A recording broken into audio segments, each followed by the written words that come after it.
olen Eesti Maaülikooli metsakasvatuse ja metsaökoloogia õppetooli lektor. Nii õpetamis- kui teadussuundadeks on siis metsa uuendamine, täpsemalt siis nii seemnemajandus, taimlamajandus, metsakultuurid, ehk siis ühise nimeta all metsa uuendamine. Natukene ka looduslikku uuendust ja selle majandamist, ehk siis võiks öelda mets, tema areng, sõltumata puuliikidest esimesed 10 aastat, 10-15 aastat. Et see on selline minu ametialane tegevus ja ka nüüdseks juba huviks tekkinud. Ja kuna metsanduse all käivad väga palju mitmesugused tegevused, siis mind hakkas köitma esimene metsa areng, et kus on võib-olla see silmaga nähtavus ja käega katsutavus kõige suurem. Kuidas nüüd mets vaimu virgistab, on see, kui sa näed, kuidas noor mets kasvab.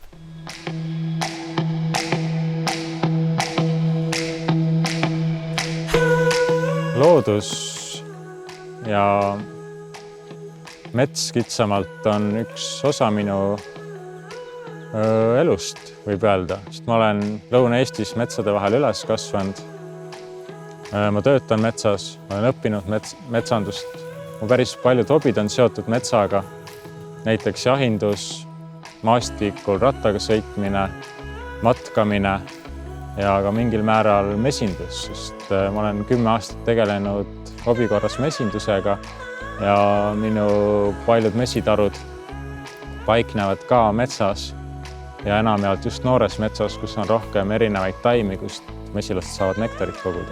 Haridustee metsandusvaldkonnas, ma arvan, sai alguse juba lapsepõlves, sest minu vanemad ja vanaevanemad on metsatöötajad, töölised ja esimesed metsandusalased teadmised, üldse teadmised taimedest, loomadest sain ma just nendelt.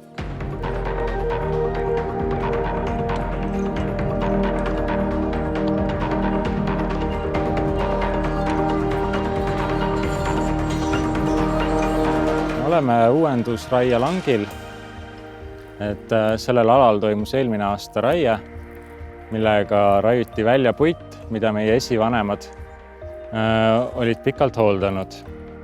Ja meie eesmärk on nüüd see ala kiiresti metsastada, et mets hakkaks võimalikult kiiresti kasvama. Ja uue metsaeluringile alguse panekuks on mitmeid erinevaid võimalusi. Erinevad metsauuendamise viisid on külv, istutamine, looduslikule uuenemisele kaasaitamine ja looduslikule uuenemisele jätmine.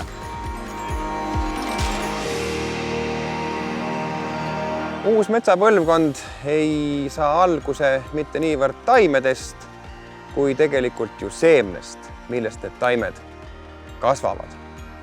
Ja võibki ju sõna otsese mõttes öelda, et seemned on kõige aluseks.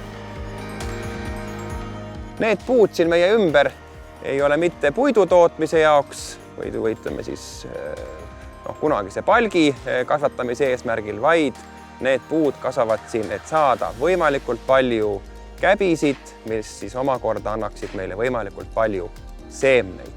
Ehk siis seemne kättesaamine käbist, võiks see kogus olla midagi umbes sellist, nagu mul siin peo peal näha on. Aga et see oleks külvikõlbulik metsataimede kasvatamiseks, tuleks seda puhastada, sorteerida ja tegelikkuses hea on ka katsetada, et kui hea meil see seeme on, et kui palju seemneid idaneb, kui kiiresti ta idaneb, et kõik sellised näitajad on tänapäeva seemne iseloomustamiseks vajalikud.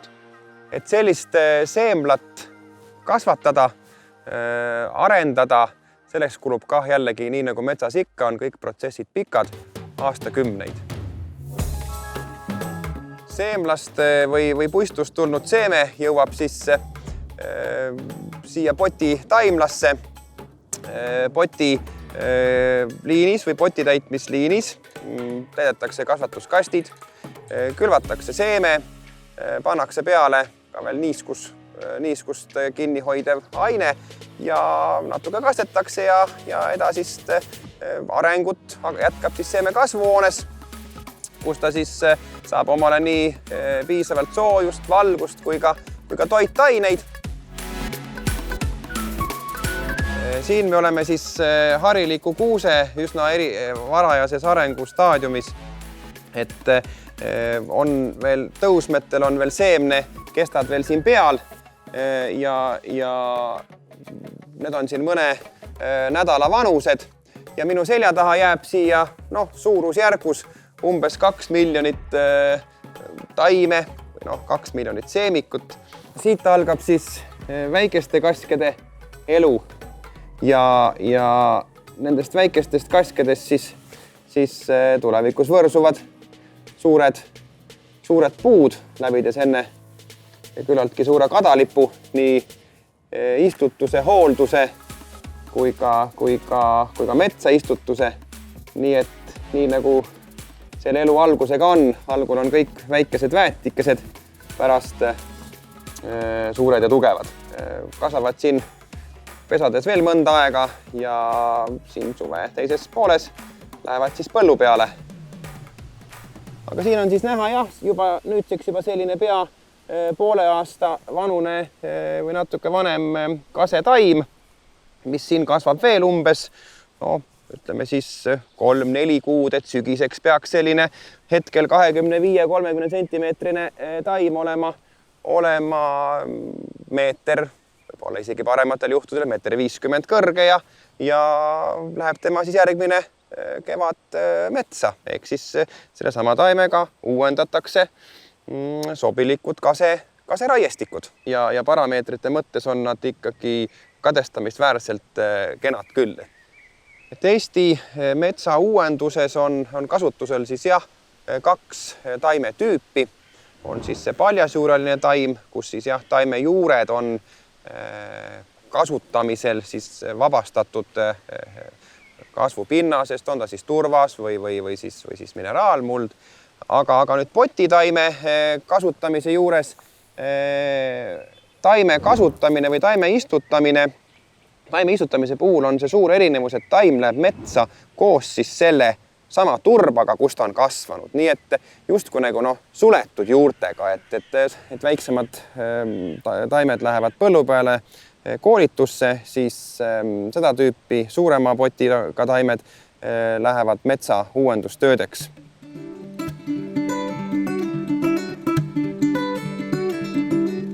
Ja antud juhul on mul siin 2-aastane kuusk. Ehk kui me istutame selle kuuse langile, siis metsa eluring algabki sellest 2-aastasest taimest. See taim on juba piisavalt suur ja suudab konkureerida erineva taimestikuga, mis siin langil hakkab kasvama. Raielangile jäetakse kasvama erinevaid puid ja metsamehed kutsuvad neid säilikpuudeks. Et need on sellised puud, mida raielangilt kunagi ära ei koristata, nad jäävad siia alatiseks. Et siin on näha ka, siin on jäetud kasvama haabasid, kaskesid, mõned puud on juba ümber kukkunud, need on lamapuud, need jäävad samamoodi langile ja nende eesmärk on tagada looduslikku mitmekesisust. Siin me näeme ühte head näidet säilikpuust, mis on küll ära kuivanud, aga tüügas on püsti jäänud ja siin on endale elupaiga leidnud rähnid. Me võime võrrelda raiesmiku ajutise loodusliku häiringuga, näiteks tulekahjuga või tormikahjustusega. Ja need on ajutist laadi ja üpris kiiresti need alad uuenevad. Samamoodi on lageraielangiga, et esimesed paar aastat tundub selline natukene hall ja võib-olla kole, aga see uueneb üpris kiiresti. Esialgu tekib siia tugev heinakasv, erinevad taimed.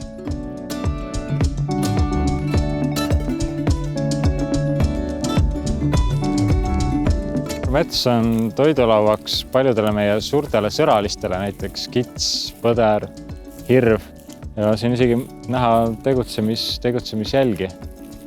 Ja ka päris paljud värvulised ja erinevad linnud pesitsevad samamoodi ka raiesmikel.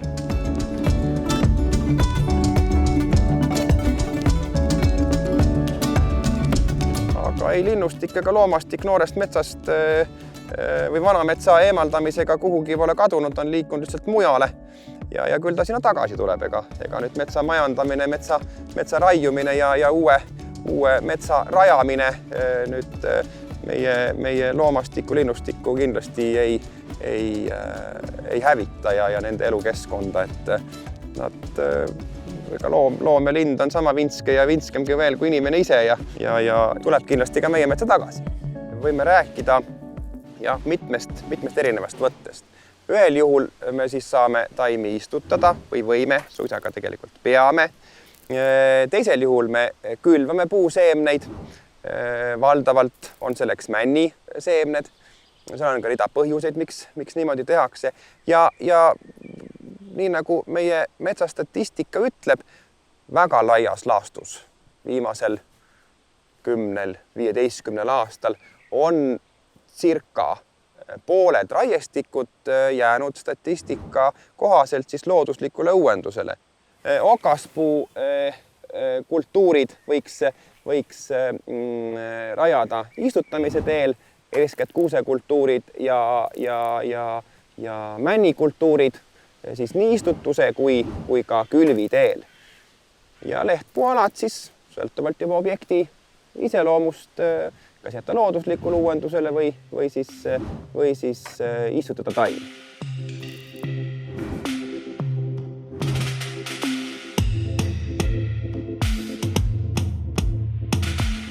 Nii, istutamiseks me kaevame umbes 25 sentimeetrise augu, kuna taime juured on üpris suured.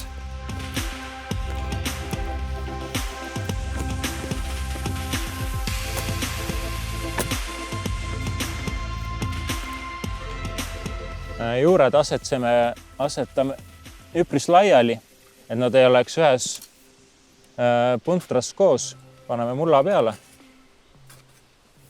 Ja oluline on jälgida, et see taim saaks piisavalt sügavale, aga ka mitte liiga sügavale, et talumised oksad oleks ikka mulla peal. Ja taim võiks meil jääda kasvama võimalikult püsti, et ta ei oleks kaldu. Ja ongi selle puu eluringile algus tehtud siin raielangil.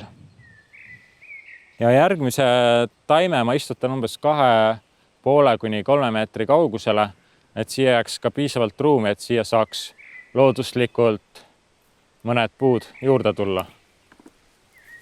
Sellega me tagame selle, et tulevikus oleks siin segamets ja üldjuhul segamets on tormikindlam, putukahjustustele kindlam ja segametsas paiknevad erinevatel puuliikidel juured erineval sügavusel, mis tagab selle, et toitaineid mullas kasutatakse paremini ära.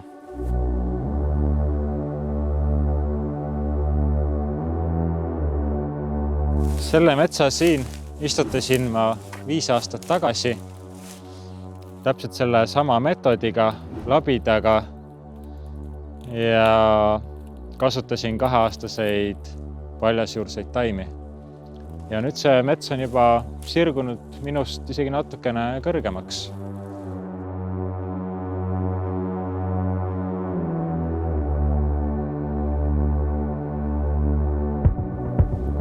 Siin on meil istutustoru. See teeb meil töö tegemise tunduvalt kiiremaks ja mugavamaks. Töövõte on üpris lihtne. Me surume istutustoru maa sisse, teeme augu ja laseme taime koos mullapalliga torust läbi ja istutajal jääb ainult see taim ilusti kinni trampida, et siia ei jääks õhuavasid, et taim saaks ilusti juurduda ja hakata kasvama.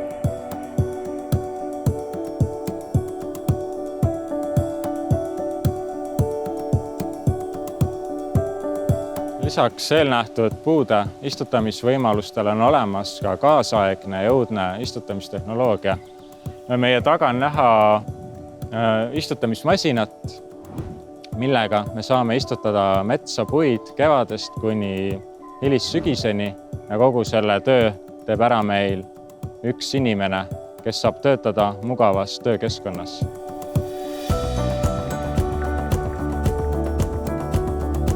istutusmasina operaator teeb ära üheaegselt 2 töövõtet.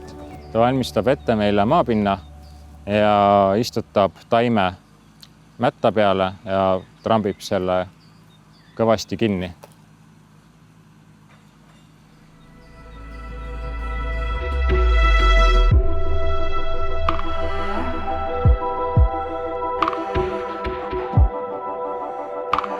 Käesoleval langil ei ole esmapilgul näha, et me oleksime seda lanki mingilgi moel uuendanud. Tegelikult me oleme siia eelmisel aastal külvanud männiseemned ja me valisime selle meetodi sellepärast, et see sobib selle kasvukohaga. Siin on liivane pinnas, siin ei ole tugevat taimekasvu ja sellisel meetodil metsa uuendamine on üpris kiire. Me jõuame 1 päevaga üpris suured alad külvata ja taim saab hakata loomulikult arenema. Taime juurestikku me ei pressi mingilgi moel kokku, et siin põhjuselt nii, kui ta seemnest idaneb, saab hakata looduslikult ja loomulikult arenema. Siia on eelmise aasta kevadel külvatud männid ja me näeme, et siin taimed on eelmine aasta tärkanud ja see aasta juba väikselt alustanud kasvu. Juhul, kui neid külvatud taimi ei ole piisavalt, siis selles kasvukohas ei ole iseenesest sellest mingitki probleemi, sest meil on langile jäetud seemnepuid ja säilikpuid ja samuti meil on kõrval ka vanamets, kus tuleb igal aastal seemneid lisaks ja need seemned idanevad ja tärkavad uued männid. Selle väikese ala peal on näha siin päris mitmeid erinevaid taime. Me näeme siin vaarikat, metsmaasikat, pohl hakkab just õitsema. Samuti on siin meetaimi, näiteks tärkamas on põdrakanep ja kõrval on kohe kanarpikk.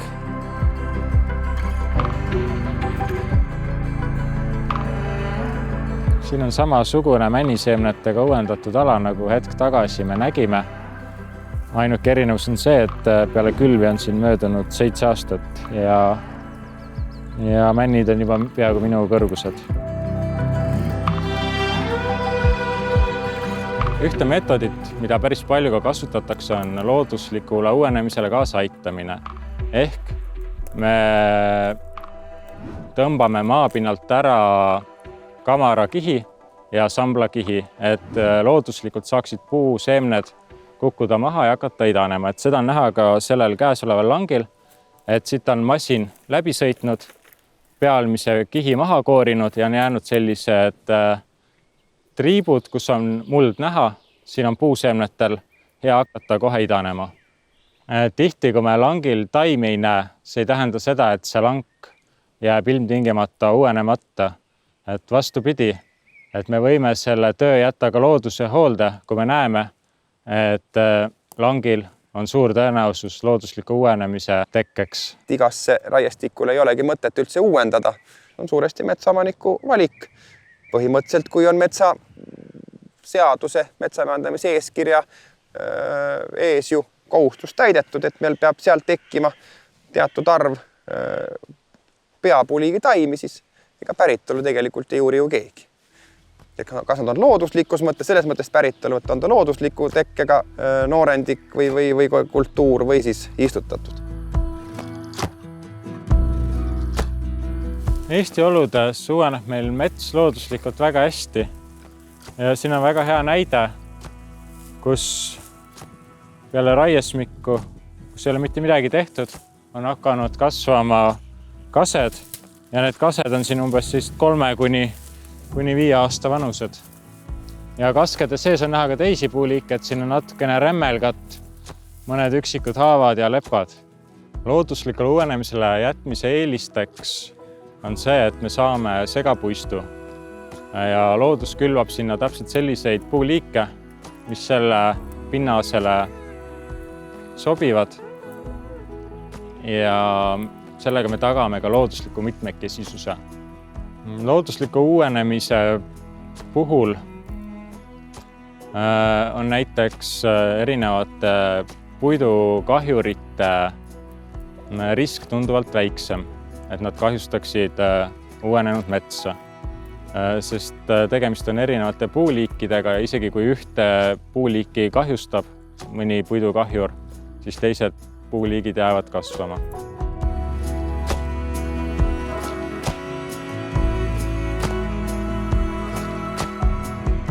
Lageala moodustab metsa eluringist väga lühikese aja ja juba 5-7 aasta pärast me näeme sellel alal ilusat noort metsa.